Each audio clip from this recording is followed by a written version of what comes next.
college football all day. It's a Football Friday right here on The Zone. Whether it's the Utes, Cougars, or Aggies, we've got you covered. This is a Football Friday edition of Hans Olsen and Scotty G, presented by Mountain Land Supply on 97.5, the KSL Sports Zone. Hans Olsen, Scott Garrard, 97.5, the KSL Sports Zone. No hands. Well, no problem. When you got Alema Harrington coming out of the dugout, you're going to be just fine. Alema, how the heck are you, my man? You doing all right? I'm doing great. Last night at a high school game, that broadcast, I don't think, I said this on the broadcast, I don't know that you could have scripted it any better. Now, it's a rivalry game. We're talking about Skyridge versus Lehigh. Skyridge, the new school, and they're literally 3 miles away, just across the freeway from each other. They don't like each other They don't like each other. And, in fact, when Lehigh took the field and Skyridge, they took the field at the same time, which they, usually they'll let the visiting team get on the field, then, and it was homecoming for Skyridge too. But both teams, it's almost wondering if there was going to be something at the 50-yard line. And the emotions, for the most part, were kept in check. There wasn't anything dirty. It was, a cleanly played game. But it had everything. Lehigh goes up by 2 scores on quick scoring strikes and a couple of interceptions early on for Sweetwine, the quarterback for Skyridge. And you wonder if he's going to be able to rebound from that. And the answer is yes, that he did. He found his poise, threw one more interception in that game. But then Skyridge ends up getting a pick 6 on Hollingshead, which is the quarterback for Lehigh. And the talent that was on the field, and Tim can talk to this because Tim was there with us, and just, observing kind of the environment, which was fantastic. And I love the setup that Skyridge has. They have berms that go all the way around the stadium, so you can sit in the stands, but also in the berms where they were filled. And that might be the most high-profile Big Ten, Big 12, SEC presence from scouts that I've seen locally. BYU, Utah, Weber State, Utah State, they'll all represent. They'll be there. Southern Utah, the groups will be there. But on nights like that, and I said this to you off air, I had a moment as I was sitting there just taking in the environment. I was like, man, I think we might have arrived. Like, this is a big deal. And the game obviously did not disappoint. I think there were 5 lead changes as it went back and forth, and eventually Skyridge got the victory. But it was a fun environment. So that's a great way to kick off a weekend of college football coming up, and Big Noon being in town. Oh, yeah. Urban back. Yep. Urban and Fox and Frank and myself will be with you at Utah State on Saturday night for the McNeese Utah State game. Had a chance yesterday to do our pregame kind of interview with Bronco Mendenhall, which was delightful. Yeah, it was Bronco Mendenhall. This iteration of Bronco Mendenhall is as good as I've ever, and I've covered Bronco obviously from his days as the DC with Gary Croton, and then taken over that program for 10 years and the things that he did there, and followed him, of course, in Virginia and then on to New Mexico. But he seems so at peace, at ease, and it was just yesterday was a great day. It really was. Well, and I did a coach's show with him last night, or I guess Wednesday night. Yeah. And it's a different. It's the same Bronco, but different. Yeah, because the principles, the culture that he's established, all of those things are for the most part the same, even though he talks about evolving a little bit and learning and being a different coach in that regard.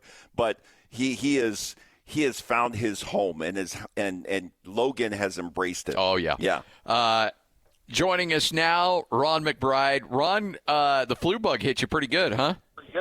Well, I got more than a flu, I think. It's just kind of a series of things. So, but I'm doing okay. Yeah, just not too mobile. Well, that's all right. You hang out and rest up. But we got a big one: Texas Tech, Utah, coming up tomorrow. How do you think that one goes down? I'll tell you what, Texas Tech is no joke. They're the real deal. They got big receivers because they're kind of a throw first, run second team. And I'll tell you what, they got 3 or 4 receivers that are really nice players, and they're gonna take us, to the depth, and it'll be a heck of a football game, and this will be a real test for Utah. Coach, Alema and I were just talking about high school football, and a great one last night, Lehigh and Sky Ridge, that went back and forth, and Alema was on the call on that bad boy. But just to go, the evolution of the quality of players in the last 10, 15 years here in Utah, from where it's been to where it's at now, just how dramatic is that? Well, it's you got an influx of people, and the quality of the players overall is much better taught. The off season, just the preparation for things coming up, and where the population is. The population kind of indicates what kind of chance you have for success, and so it seems like going south. It seems like down in that area down there is a lot of good players and affordable housing and things are relatively good, and where we're suffering in the talent level is probably up here with East now not very good, Highland not very good, on and on, because the numbers are not the same, and you don't have the younger generation going through these schools. Skyline has a couple of kids that are good players, a quarterback, and his brother that transferred from New Jersey. They're both really good players, and they kind of ignited a little bit to the Skyline program. But it seems like most of the good players are down south, and then in the north we have some good players. So, but kind of in the Utah Valley, not as many. The Brightons, the Binghams, you seem to be suffering a little bit. I do like Brighton's football team. I don't know why they're struggling a little bit, but I think their personnel is pretty good. It's not just the BYU anymore, Alema. It's the Utah County. The Utah County's got some good football. And to Coach's point, and Coach, we talk about this, frequently, that high school football does tend to be cyclical, right? And a team that, I think of Jordan when Eric Kerr was there. I think of Alta when Hamilton was there. I think of, the different, places that, as we're talking about, and Highland for that matter, and Skyline and Olympus and those teams that right now might be kind of on a down part of the cycle in this cyclical, journey that high school teams go on. But my question for you coaches is, are we looking at, is that cycle, how quickly can it turn over? Or are we looking at, Jordan may never be good again. Alta may never be good again, to the point where they're competing against, or for a championship. How much of that has to do with, the cycle and its natural, lifespan? Or are we looking at, everybody's going to a certain number of schools, whether it be corner or that Region 3 group? Is it to the point where it's going to be like college football and you got the Big Four and then everybody else? Well, it seems like, for instance, up in the valley right here, West High School seems to have really good players. Yes. And when the coach, he was coaching at East as an assistant, and then when he went to West, a lot of those kids that were playing at East went over to West. Mm-hmm. And he's got good players. And then when they let Alema go at Alta, all of a sudden those kids that were going to school there were probably 15 of them. The day later, they're all in another school. Yeah. You know, and Kepa Niumatolu was up at Lone Peak, who would have been at Alta. Right. And so, just, the kids seem to move with the coaches and move with where they think they're going to get recruited. And, that's a big thing for these kids. They want to be at a school where they can get recruited, and the college coaches are going to come and watch them all the time. Yeah. So it's definitely an evolution. And then, out there in that Harriman area, I mean, it's the amount of people that live out there is amazing. And so they, their little league programs are good. The high schools are good. It's a pretty refreshing. That's Coach Ron McBride right here on 97.5, the KSL Sports Zone. All right, let's talk about the BYU, Coach, going east to take on East Carolina. I don't know if you've had a chance to watch much, but Hans and I have been looking at game film on East Carolina throughout the week, and we keep texting each other like, wow, these guys are a problem. This quarterback's going to be a problem. I talked to Gary at his Hall of Fame thing up at Utah State in Logan, and he was very aware of that offense of East Carolina. Just how much of a challenge is it going to be for the Cougars tomorrow? Well, being that they've had a bye week, and, this is going to be the speed of the game is really going to pick up. And so now, whether they're ready for what's going to happen or not, we'll have to see. Would it really depend on, them selling that to their players, that these guys are really good, they're going to give us some problems, blah, blah, blah. So it'll be interesting to see, because this will be BYU's first real test. I would agree that this is BYU's first real test, because you take a look at whether it's Portland State or Stanford, and you saw some things, but you still look at it and you think, well, what is their competition? And I think that this will be a true test for a couple of reasons. Number one, and David James likes to talk about the 2 time zones and how that can impact your win-loss record when you're traveling. But going on the road for the first time, for Bear Bachmeier and this offense led by their quarterback, I think is probably the biggest challenge. Because my question as I'm looking at BYU, it's so hard for a freshman to be a vocal, and I don't know if Bear Bachmeier is necessarily a vocal guy anyway.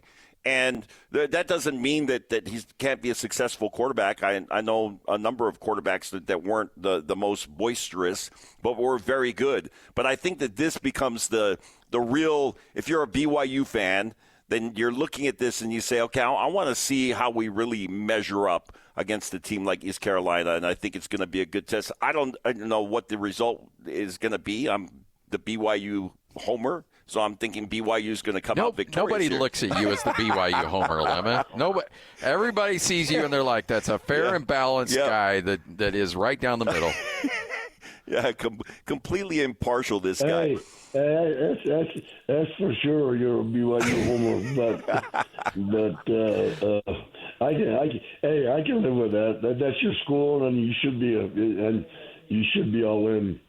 Yes. For the BYU Cougars. If you're not, there's something wrong with you.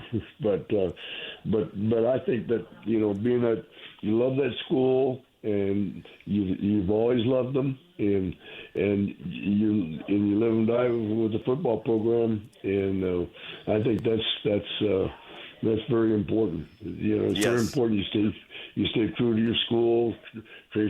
And you go through good times, you go through bad times, but you gotta stay on the wagon. Yep. Nothing but good times for BYU right now. Life is good. Winning games, paying out money. God bless America. Let's go. Hey, Coach, we're going to let you go, man. We appreciate it. Get feeling better. Let's get you back here next week. All right? Love you, Coach. Okay, yeah, I'll be there, man. So, yeah, we'll get it going. Where's Lance today? Hans is on his way to East Carolina. Oh, that's right. Yeah, he's the play-by-play guy or whatever, right? So he's whatever. Yeah. Whatever he's doing, but he's on a plane. and then you're on your car. You're getting in your car ready to go to Logan. Yep. And I don't know where Lema's going. Where are you going, Lema? Well, I'm actually, tonight we got Lone Peak Corner Canyon, but tomorrow Fox and Frank and myself will be calling the game on the Mountain West Network for Utah State, McNeese State. Oh, my God. You guys are moving up. Yeah. You and Frank, hey, geez, hey, this is a big time now. Yeah. I love it. Coach, we appreciate it. Thanks for hanging out with us. Get feeling better, all right? Thanks, Coach. All right, man. Bye. There he is. You know what? You can tell he's a little under the weather, but he's still going to get those shots in. Hey, he's a gamer. Yeah. You know what? He was probably, laying down and not feeling great, and as soon as the phone was handed to him, he was ready to go. Yeah. He demanded that he join the show. Yes, he did. Like, Vicky texted me this morning, and she's like, he's in a real, he's not feeling well, so don't worry, if he can not be there. I'm like, don't worry about it, Vicky. It's totally fine. We'll make it work.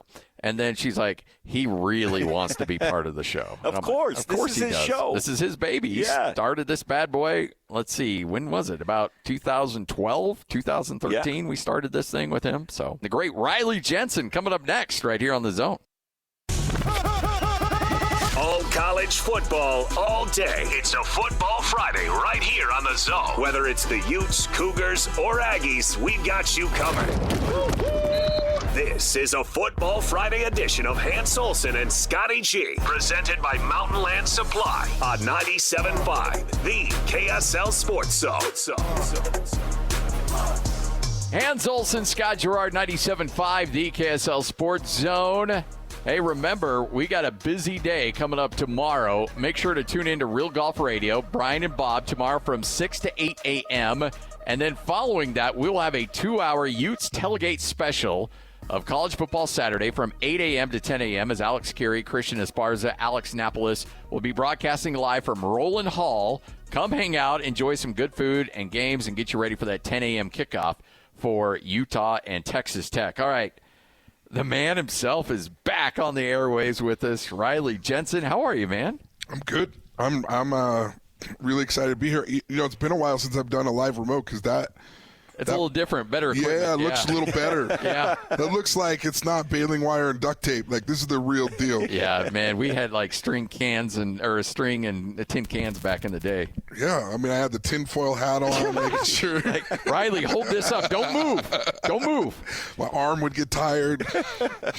Oh, man. No, it looks good. This Utah-Texas Tech game, how much fun is this going to be? I'm fired up for both games. Yeah. Well, the McNeese State game I'm fired up for too, but it's Utah State versus McNeese. Yeah. It's just McNeese State. Okay, as Alema used to say on other teams. I said that one time that went and you were really wrong. Bad, and I've never said it since. But Riley, but I'll make sure you don't forget. Have never let me forget that I said it. I'm so glad you're here because normally I only get to make fun of you on Wednesdays. Yes. Now I get double dip. I get double dip. Let's go. No, here's why I'm excited. Number one, the quarterback for Texas Tech is dynamic. He's really good. I love watching quarterbacks play. The quarterback for East Carolina is dynamic and good. Both of them have stats that will blow you away. I think I've gone through and done a little homework before I came today. I was having fun just like looking through some different things. But 70% completion, 11 touchdowns, only 1 interception, about 310 yards per game. But he's also 70% on third downs, which is crazy. Here's the blemish in the armor, if you will. Yeah. 5 for 14 for 35% completions inside the red zone. Yeah. So what that tells me with this quarterback is, and I look through their schedule and I look through some different. They played 2 decent teams and then 1 really bad team. Arkansas Pine Bluff, I think, was one of them that they played. What this tells me is inside the red zone, the pressure heats up, the windows get tighter, and there's more man-to-man coverage. Utah is going to do that all over the field. Yeah. So I think that bodes well for Utah's defenses if they can put a little bit of pressure on him and make him throw in tighter windows than he's maybe used to. throwing in. Obviously, with Devon Dampier, we all know his stats. He's doing a pretty good job. 7 touchdowns, 0 interceptions.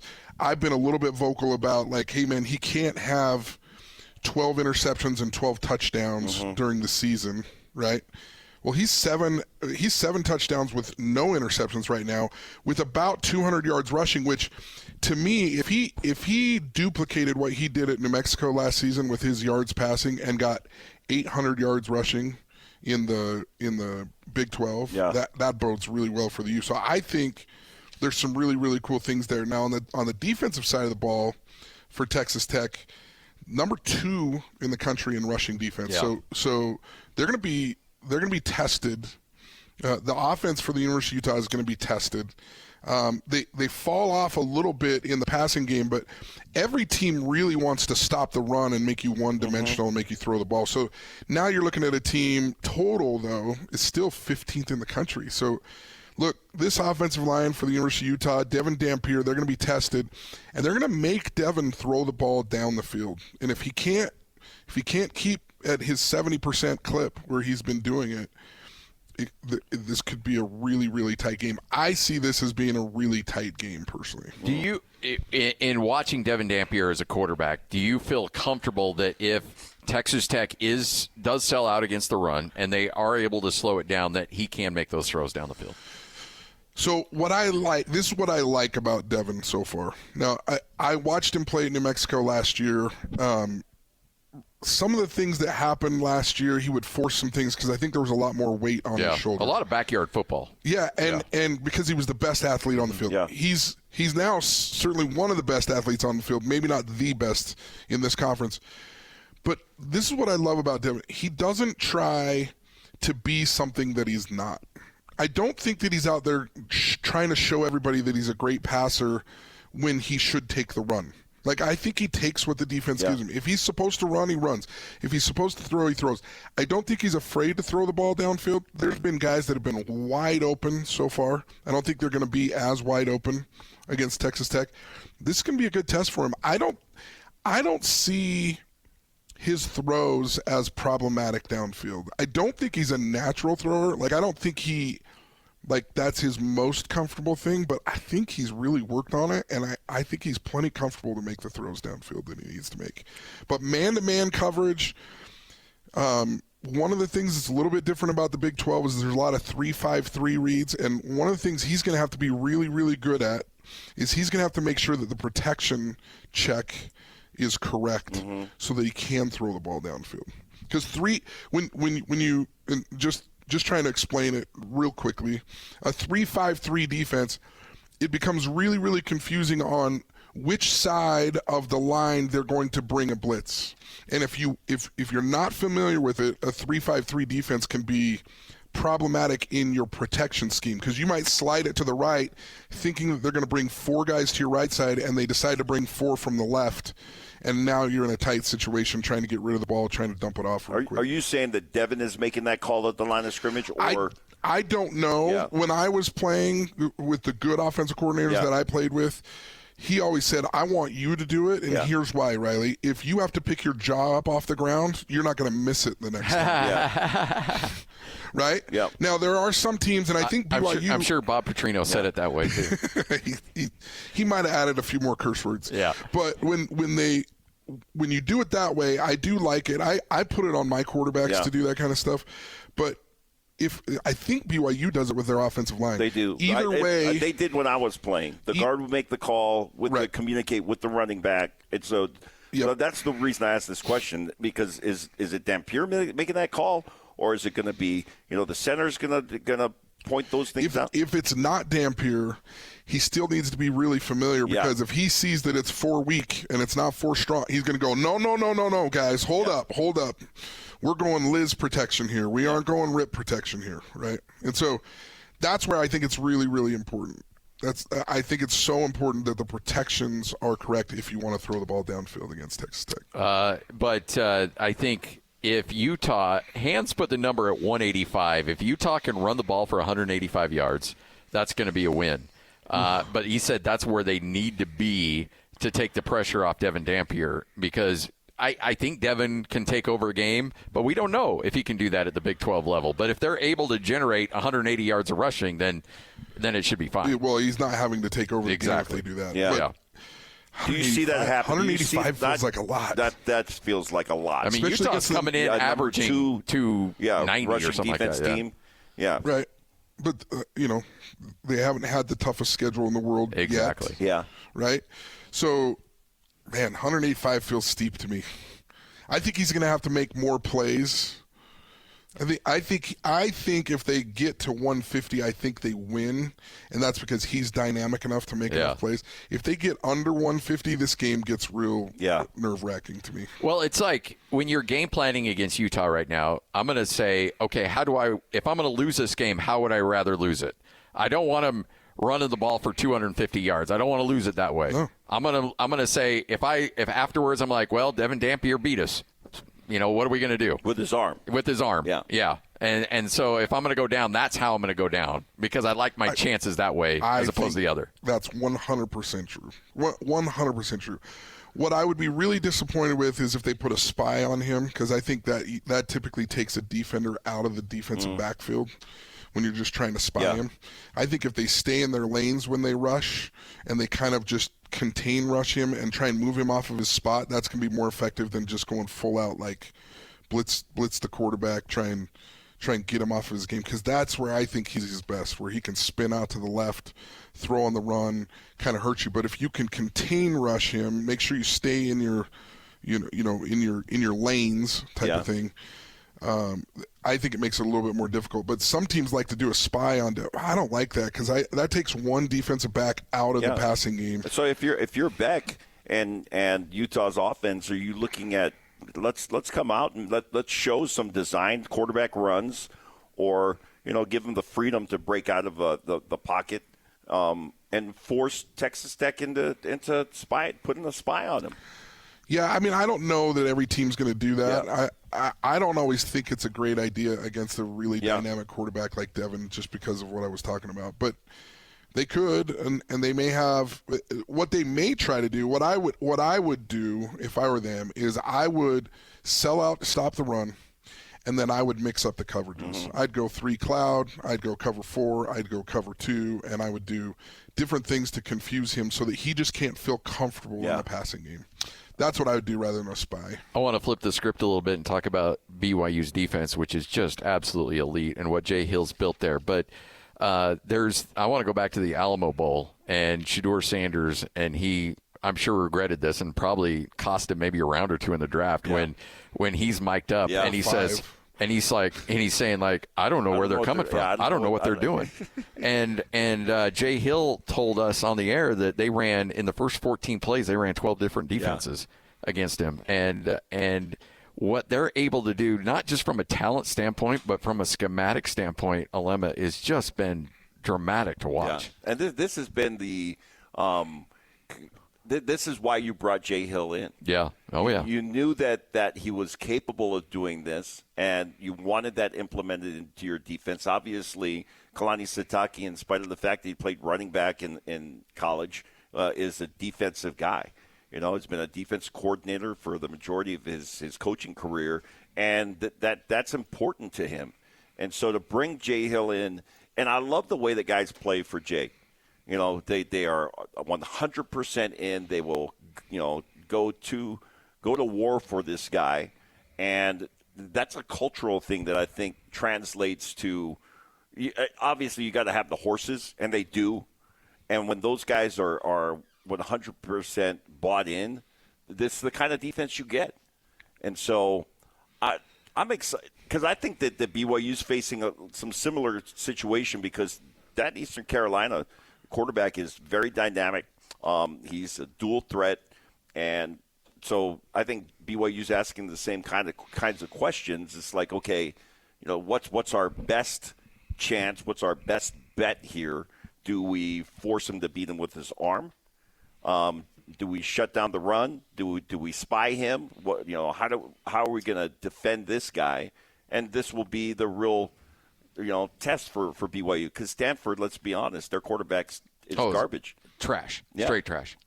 No, he's not good. However, I will say the next week they pick up a win and they rush the ball for really 200 something yards. So you're talking about BYU's the number one rushing defense in the country at 7 yards per game, and that's against a team that went and rushed for over 200 yards the week after they played them. So this is a legitimate defense. When I think about Jay Hill, what I love about him, he's not the most fiery guy in the world when it comes to defense.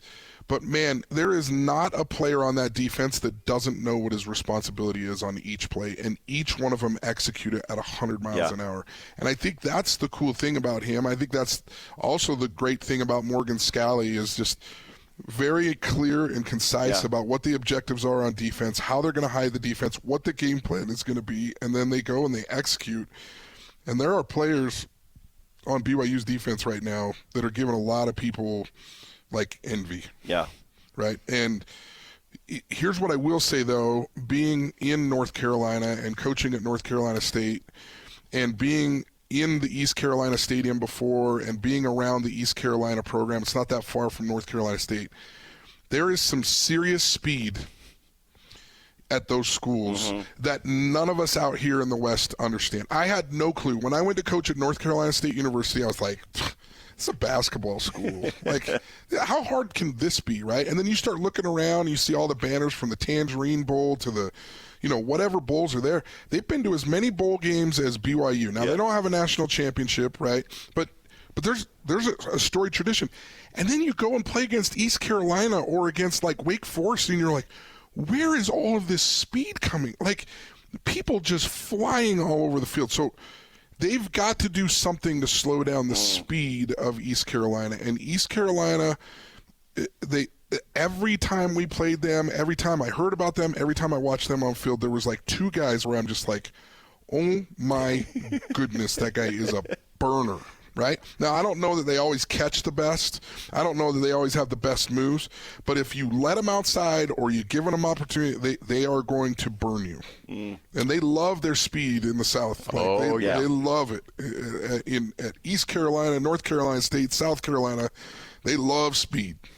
Hans and Scotty, that's Riley Jensen hanging out with us today. Coach Mack a little under the weather. Big thanks to Riley for coming in and helping us out. We'll continue to talk Utah, BYU, big weekends. I think this is like a litmus test weekend on finding out who these teams really are. I think on Monday we'll have a good vibe on where Utah and BYU stand. It's all straight ahead, 97.5, the KSL Sports Zone.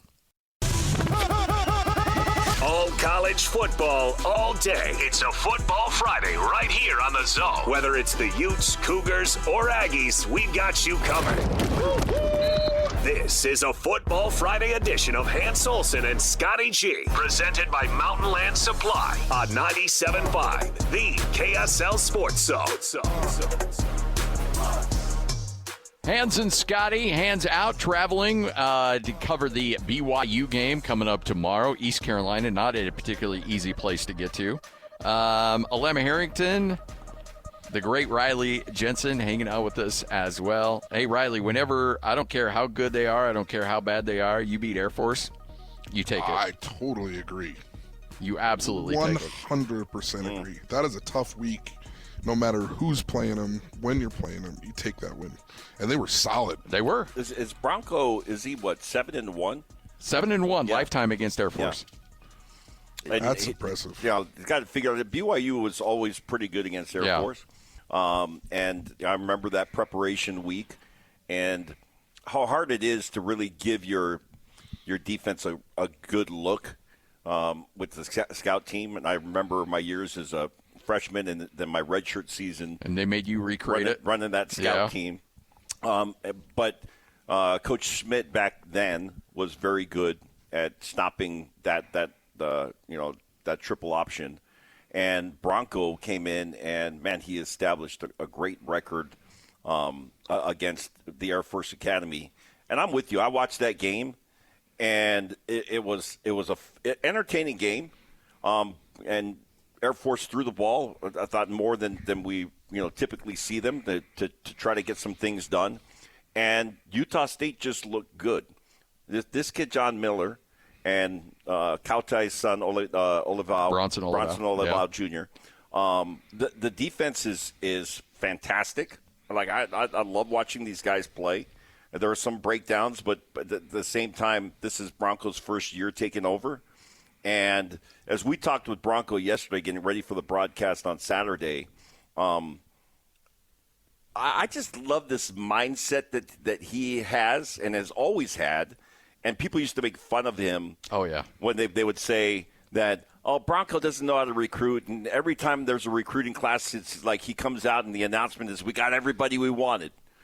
And they did every year because they want the guys that want BYU, or they want the guys that want Utah State. I saw his little social media post about, what's your pitch for people, guys to come to Logan. And it was very simple. It's like, talked about the great things about Utah State and Logan, but he's looking for the guys that really want to be there. And some of the stories that he was telling about Miles Davis and John Miller said these guys at the beginning of camp, they were not seeing the field. Weren't even on the depth chart. They were not seeing the field. And because they bought in, they committed, and that's what Bronco does. He's able to we were talking about Jay Hill and the way that BYU's defense is playing for him. I think that they've got that culture and mentality right now up in Logan, and that's going to bode well for the Aggies. Look, love Bronco or don't love Bronco, he's always been very clear and concise about what his objectives are.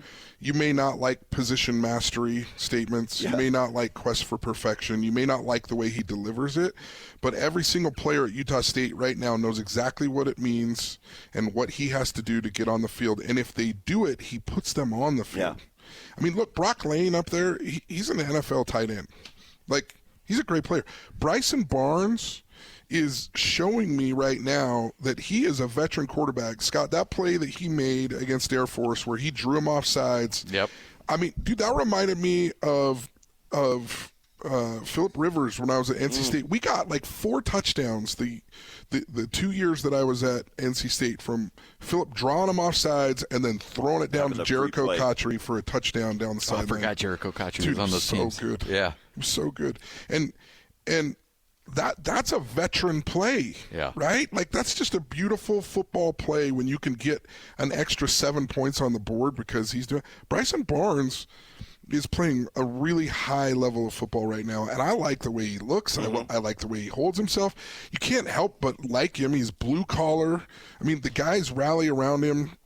This is such a signature – Bronco team to me as far as like blue collar goes. I don't think you could have created a better quarterback for Bronco Mendenhall in his first year than Bryson Barnes. No way. Yeah, you know what? He actually said that, to that effect. Maybe not those exact words, but when we asked him about Bryson Barnes, he basically said, "I can't think of a better quarterback for our situation. Like, he is the perfect fit for me and what we're trying to accomplish here." And what a gift to be able to have this guy that's got Big 12 experience and or Pac-12 experience, and he comes in and he's able to, take over a leadership role with your offense and really with your team.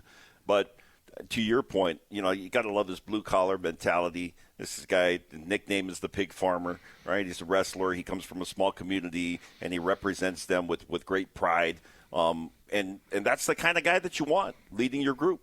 Riley, having he's always been the fix-it guy. Like, Cam Rising went down in the Rose Bowl. Hey, Bryson, fix it. He's always been that guy. But to go into a season having the whole summer knowing you're the guy, and he's like, okay, it all starts and ends with me. I'm no fix-it guy. I'm the guy.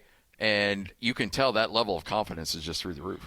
It can be, I don't know. So in the 4 years that I played college football, 2 out of the 4 I was the starter. It was never given to me over the summer. I have no idea what it would feel like. Yeah. Do you know what I mean? Yeah. I won it by the end of, like 2 weeks before our first game is when I always won it. And I just always wondered what it would be like to be able to go to the summer workouts and like, hey guys, we're doing 7-on-7. You're running here. Yeah. You're running here. We're doing – it gives you a level of confidence that you can't really replicate. Now, as much as Alema's gushing over Utah State right now. Just remember, he loves them because they're old BYU guys. Yeah. Oh, right? yeah. You know, it's like when I'm with Frank. You know, he loves Utah State when Gary Anderson. Oh, it's a nice program you got up there because Gary Anderson's the coach, right? Like, I know what you guys are doing. And we don't like it. No. I'm not falling for this. You know who's playing really well are those linebackers, John Miller, being led by Jan Jorgensen. Right. I mean, you go through the staff, Riley, and it's Bronco, Mendenhall, it's Jan Jorgensen, Nick Howell. Nick Howell. You know?